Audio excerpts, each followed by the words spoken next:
Hi guys, and welcome to the first lecture video. Here I'm going to talk about the properties of life and also the levels of life. You can find this information in your textbook as well. So how do we know something is living? Well, it has to be able to reproduce. There are two different mechanisms of reproduction.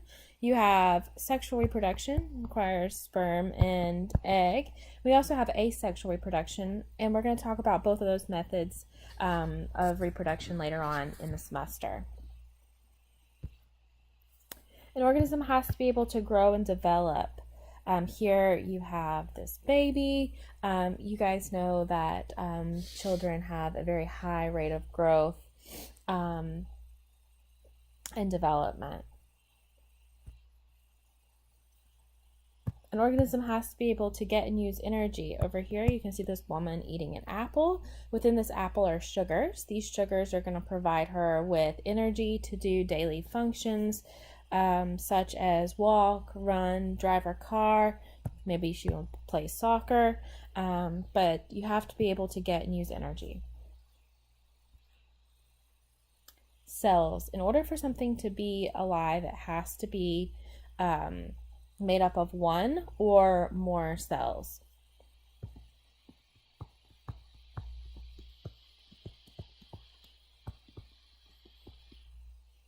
So organisms can be single cellular or unicellular, made up of just one cell, and then organisms can be quite complex and made up of many cells.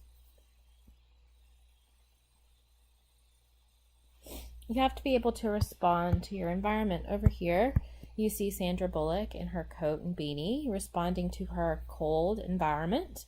Down here, you see children swimming in a swimming pool because they are in a hot climate and they're trying to cool their bodies.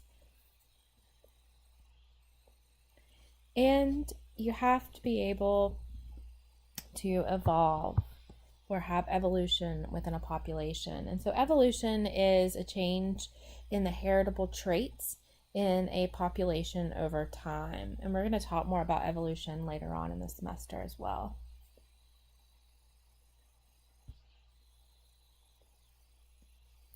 A big question here for you. Are viruses alive? Right now, you may be fighting one of these. Your immune system is trying to attack these viruses, get rid of them. But are they living organisms?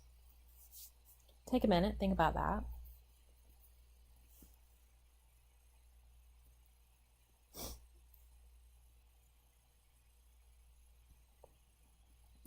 So the answer to this question is no. Viruses are not living. And why are viruses not living? Because they can't reproduce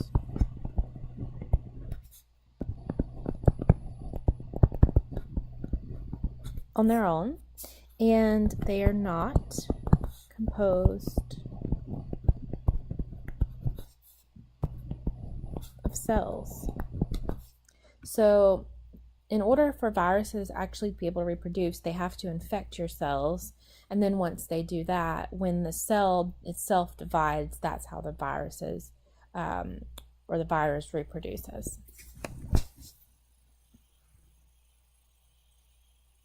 There is a link down here if you want to type this into your browser, you can, and watch a video on this. All right, so now we're going to talk about the levels of life. We're going to start with the biosphere, which is the largest level of life. And the biosphere is going to encompass all living and non-living things on Earth. So it's going to be all the living things and all the environments on Earth. We can actually develop, terms for this, abiotic and biotic. So abiotic factors are actually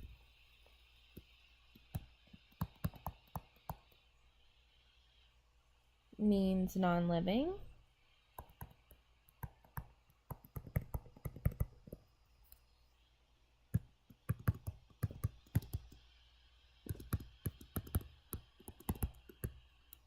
And biotic means living. So another definition of the biosphere would be all abiotic factors and biotic factors on Earth. All those living things in the environments.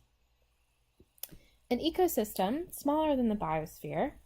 An ecosystem is all the living organisms in an area and its abiotic factors. So all living organisms in an area and abiotic factors. And some examples of abiotic factors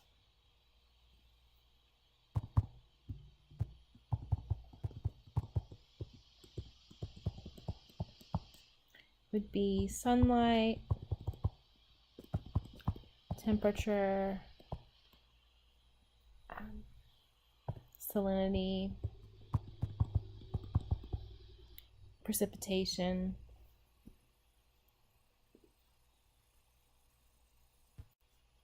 Next, we have a community. A community is populations of organisms in an ecosystem. So this is the first level of life where we do not include abiotic factors. So here you can see a population of trees, you can see a population of grasses, birds, animals, bacteria in the water, and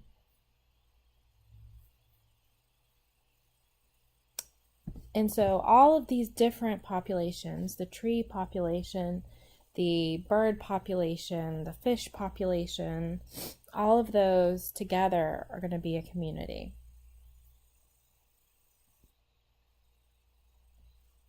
A population is a group of individuals in a species interacting together.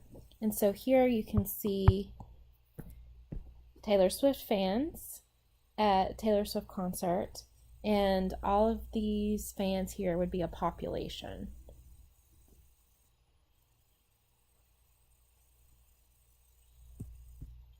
The next level of life is the organism. And the organism is an individual living being. So here we have Taylor. Within Taylor, you're going to have organ systems. And so these organ systems are going to be made up of organs working together to perform a certain function. An example would be the cardiovascular system,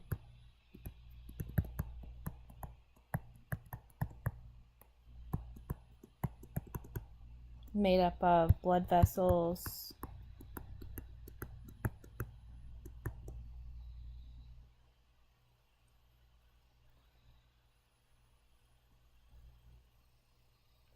and the heart.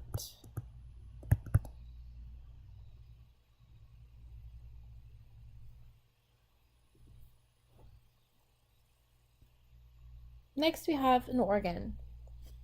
Organs are made up of tissues working together. An example would be muscle tissue and nervous tissue together functioning in making a skeletal muscle contraction happen. But here in the heart, you're going to have multiple tissue types as well, mostly cardiac tissue. But you'll also have some smooth muscle as well.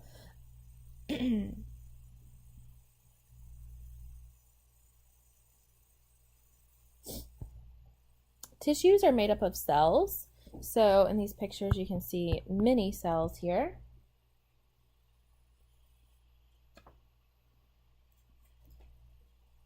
And this group of cells work together to form that tissue. Cells are the smallest unit of life. So We are going to break down organizational categories even further beyond the cell, but please note that the cell is the smallest unit of life. And so the next several levels I'm going to talk about will not actually be living things, but we do need to look at these levels to better understand living organisms. Don't forget that all life consists of one or more cells. Then you have organelles. Organelles are components of cells that perform a certain function. Here you have mitochondria.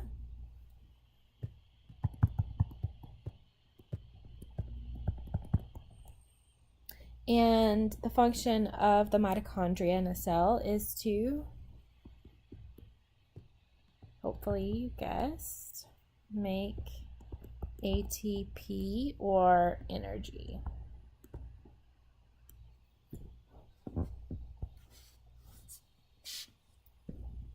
The next level of life that we're going to talk about is molecule. Molecules are made up of atoms. Example of a molecule you're probably familiar with is H2O. So here you have 2 hydrogen atoms.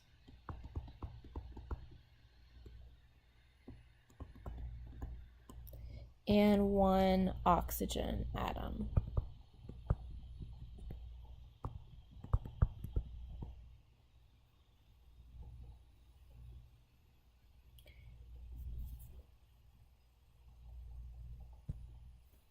And then the atom is going to be the smallest unit of matter.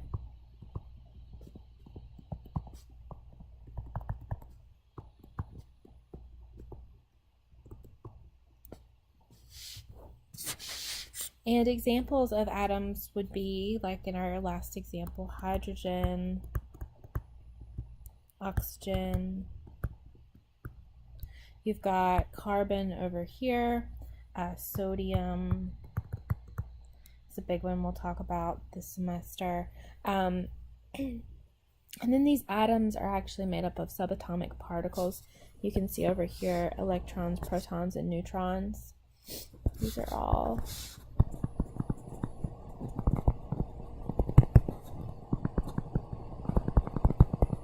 and we're going to talk more about those and atoms in chapter 2. I'll actually sing you a song, so make sure you watch out for that lecture video.